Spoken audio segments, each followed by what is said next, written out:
story. And let's see now. Okay, the first thing I do is get the idea, which I've told you how I get ideas, which is I don't know. But it doesn't become real to me until I write it down. And I write it down in the form of an outline. Now, usually it's maybe 1 or 2 pages for the entire 24-page book.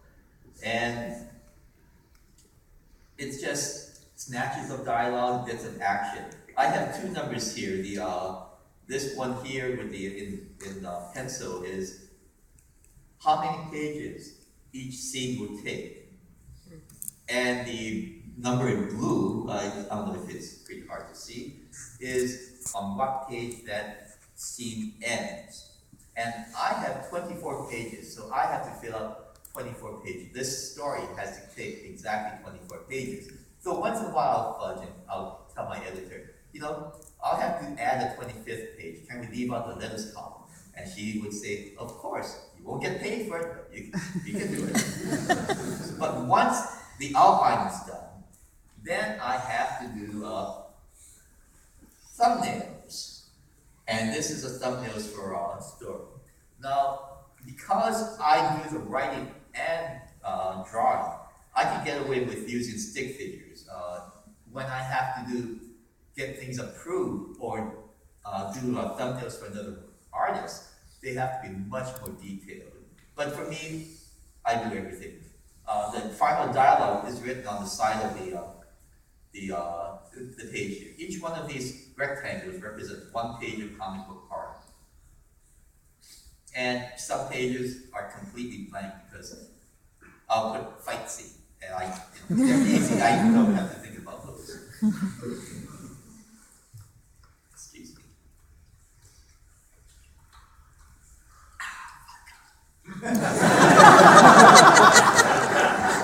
And now, these are thumbnails. They're called thumbnails because they're just a little bigger than my thumb. I need a volunteer here. You with the glasses. Oh, no, you with the glasses. No, you can stay there. Can you talk loudly? No, you don't have to come up. You can sit down. Sit. What's your name? Carolyn. Carolyn, with a C? Yes. Okay, let's do a thumbnail. Oh, Carolyn's. She just has an insurance. Oh, I'm sorry. Upside down. Ah.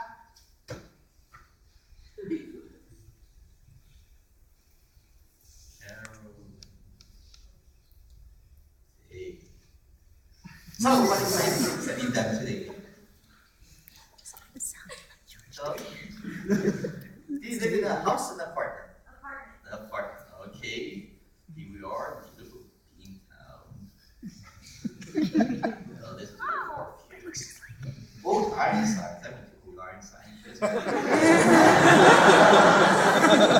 And the sun is rising. This is an early morning. And let's see. Charlotte, you have glasses on. Wonderful, I can draw glasses.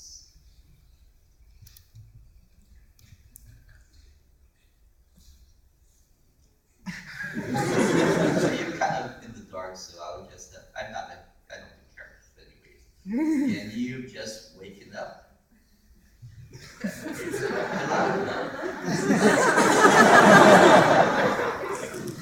Like streaming in. So, and you ate breakfast. What did you eat for breakfast? A bagel. Oh, bagel. Okay, I can draw bagel.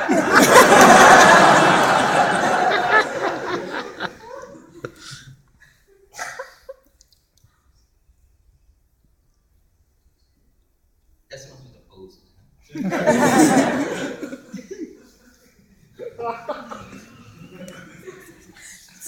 I'm sorry, it's hard to see.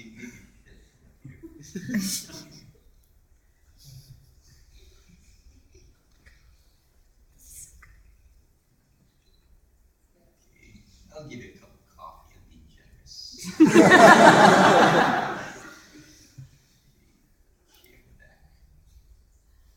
And then what did you do? Came here. Okay. Down the bus. On the bus, oh, I can draw a bus.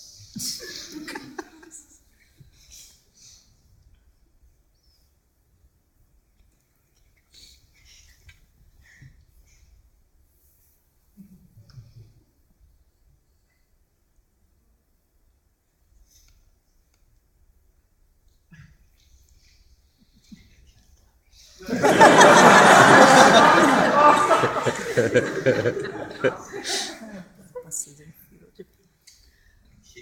and then you stood in line.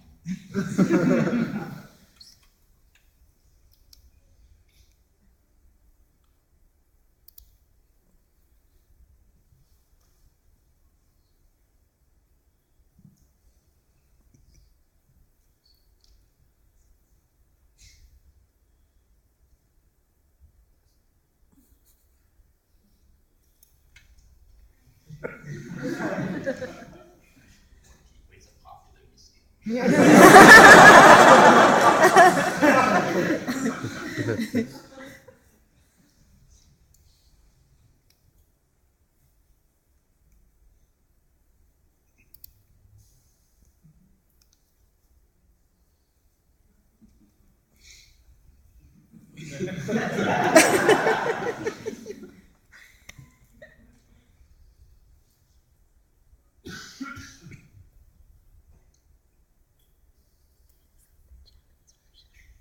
Yeah.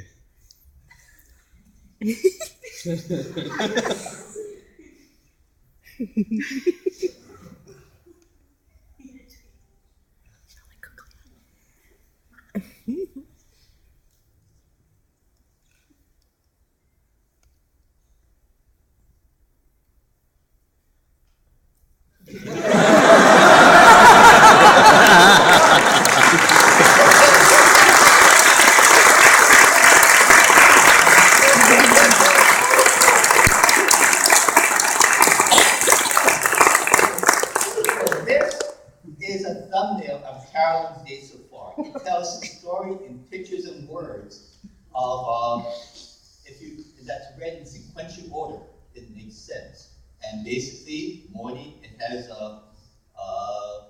Morty waking up, eating breakfast, probably coming in, and what she's thinking right now. But I also use different techniques, such as here's an establishing shot of the city. I try to use close-ups, medium shots, far-away shots, and different bird's eye or different levels of viewing. And that just makes the scene more interesting, the art more interesting. But once my thumbnail is done, this then I go to the pencil stage. Let's see now. Okay, this is the original pencil art for one of my covers. So I'll put it on here. So I think this is what my pencils look like. Actually, this one is a bit tighter than usual. But it's the first thing you notice is it's much bigger than the printed page. And that's because with this size, it's a lot easier for me to draw. And when it's reduced down, all the little imperfections of line quality kind of get smoothed over. Now, I would generally ink directly on the pencil, but in this case, I did a little for demonstration purposes. I inked it on a different sheet of paper. And this is what it looks like when it's inked. Now, I use a pen when I ink. I used to use a brush, but I'm basically lazy. I don't like to wash out brushes, and so I switched to using ink. Switched to using a pen. The pen I use now was discontinued about 15 or 20 years ago. I heard there was going to be discontinued, so I drove all over LA to every art supply, every stationery store, buying as many pens as I could. I've got maybe another 3 or 4 years supply, and I'm already looking for a different pen. The ink I use, again, they changed the formula on me. I complained to the company. I used to use a brand called FW, and but they changed the formula to an acrylic base, which clogs up my pen. So I called the company and I complained, and they said, "Don't tell anyone, but the Badger Black Opaque is an old FW formula." So I started using that. However, they just changed the formula to an acrylic base. So I'm currently looking for another ink. I used to buy my ink like 40 bottles at a time. I remember calling my friend Sergio Aragonés, and who's another cartoonist, and I told him, "Oh, I'm ordering some ink. Would you like me to order some ink for you?" said, no, I called the manufacturer and bought a gallon of ink.